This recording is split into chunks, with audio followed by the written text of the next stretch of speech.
Hi there, my name is Alinokran and this is GSN24 Live Sports News. Coming up in our news update for today, Michel Antonio charges Mohammed Kudus to do more to win African Footballer of the Year, but Ghana must help him. To the 2025 AFCON qualifiers, Otto Addo expecting a difficult and tight test against Angola. Puma unveils new Ghana home and away kit for the 2024-2025 season. Ex-midfielder Ajeman Bedu urges Jordan Ayew to connect with players ahead of the Ghana's final round of games. AFCON 2025, Nigeria, Cote d'Ivoire and 13 others secure spots as qualifiers intensify. England makes 4 changes to face South Africa. Christian Coleman on why beating Usain Bolt twice in 2017 was a real highlight of his career. Now onto our stories in detail.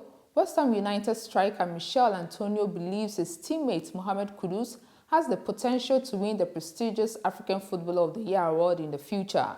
Kudus, 24, has been a standout performer since making his debut for Ghana's Black Stars in November 2019, scoring in his first appearance against South Africa. To date, he has earned 38 caps, netting 8 goals, including 2 each in the FIFA World Cup in Qatar and the Africa Cup of Nations in Cote d'Ivoire. The Ghana international had an impressive first season in the Premier League, making 41 appearances for West Ham United and scoring 10 goals. Antonio is confident in Kudus' abilities and spoke highly of his potential. Quote, "With Mo's talent, there is a 100% chance that he can win the African Footballer of the Year," Antonio said in an interview with Joy Sport. Although Kudus did not make this year's CAF shortlist for the award, Antonio acknowledged the stiff competition from established stars like Pierre-Emerick Aubameyang, Mohamed Salah and Sadio Mane. However, Antonio pointed out that individual success often hinges on team performance. He noted that while Ghana has a rich footballing history, the current team needs to rise its level to help players like Kudus shine on the international stage. Ghana coach Otto Addo has admitted that he expects a difficult and tight game against already qualified Angola. The Black Stars, who are in search of their first win of the ongoing 2025 Africa Cup of Nations qualifiers, will be hosted by the Parangas Negras at the Estadio 11 de Novembro in the Matchday 5 games. Having wrapped up their training session on Thursday, Addo, speaking to the Ghana FA website, said even though Angola have qualified for the AFCON tournament, but he expects a difficult and tight test from Pedro Concalve's side. He also added that the players are mentally ready and believes it is time for them to go all out to record their first win to keep their chances alive. To advance, Ghana must secure victories against both Angola and Niger while hoping for a Sudan loss to Angola.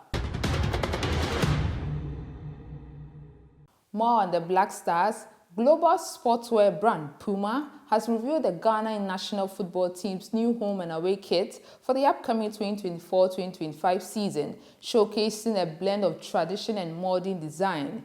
The home kit stays true to Ghana's classic white base, while the away kit dazzles in bold yellow, embodying the team's vibrant spirit. Quote, "Four-time African Cup of Nations winners Ghana are iconic in every sense, both in name and nature," Puma stated on its official website. Both kits incorporate intricate Adinkra symbols and note Ghana's cultural heritage. The home jersey features a subtle all-over pattern complemented by a central black star, symbolizing national pride.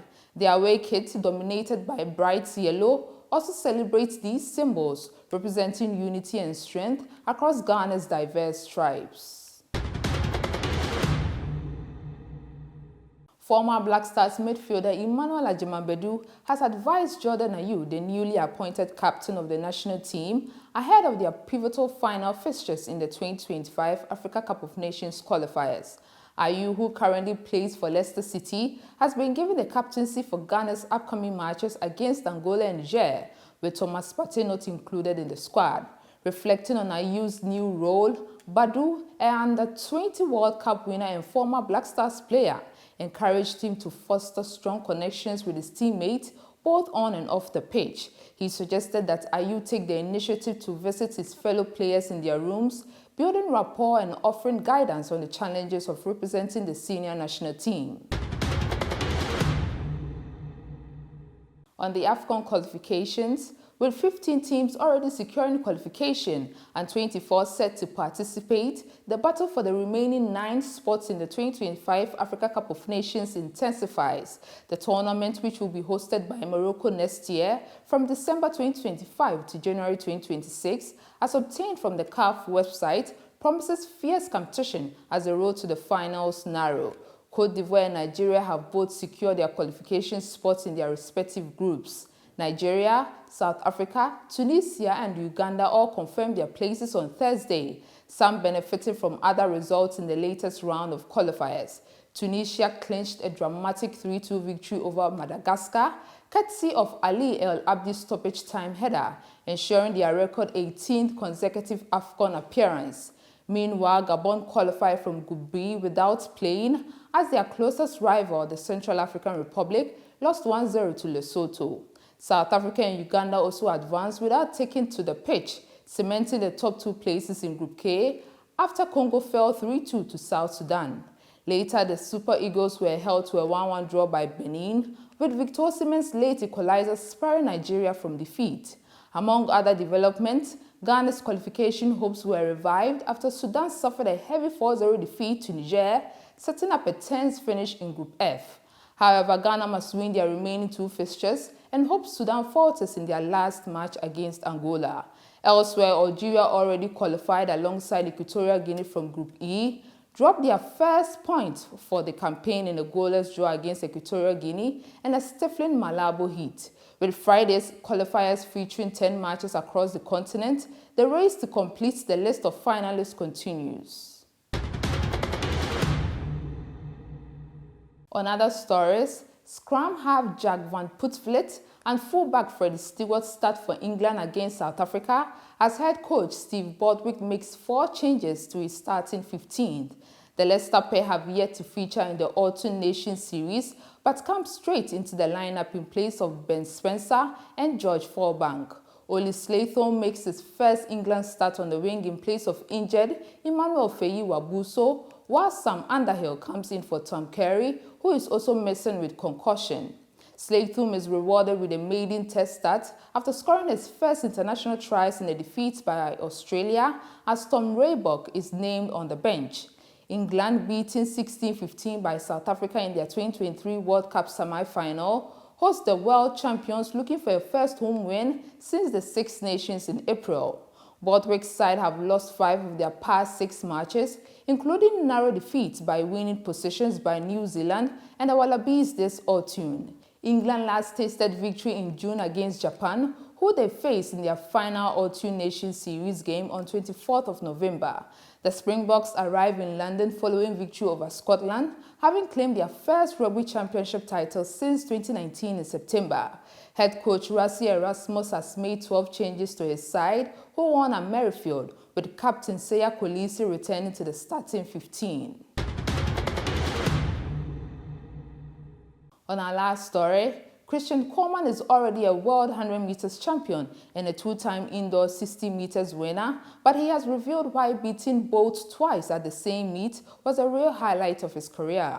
American sprinter Christian Coleman has revealed why his 2017 race against the legendary Usain Bolt during the Jamaicans' final 100 meters championships stands as the defining moment of his career. While Coleman's resume includes a World Championship gold and a record-breaking performance in the 60 meters, it was his thrilling finish ahead of Bolt in the 2017 World Championships that marked a pivotal high for the then 21-year-old. Coleman, who competes in the 60, 100 and 200 meters, has firmly established himself as a top contender in the sprinting world. The 2019 World Champion in the 100 meters, part of the gold-winning 4x100 meters relay team, he held a personal best of 9.76 seconds for the 100 meters, placing him as the 6th fastest man of all time. His achievements in the 100 meters, combined with his status as a 2-time Diamond League champion and his continued presence at the top of the world rankings, reinforced Coleman's status as a leading force in sprinting. But for the American sprinter, that unforgettable race against Bolt in the 2017 remains a defining moment, one that will only mark the end of an era, but also heralded the beginning. This is all I have for you for now. Do like and subscribe. I'll be back with more.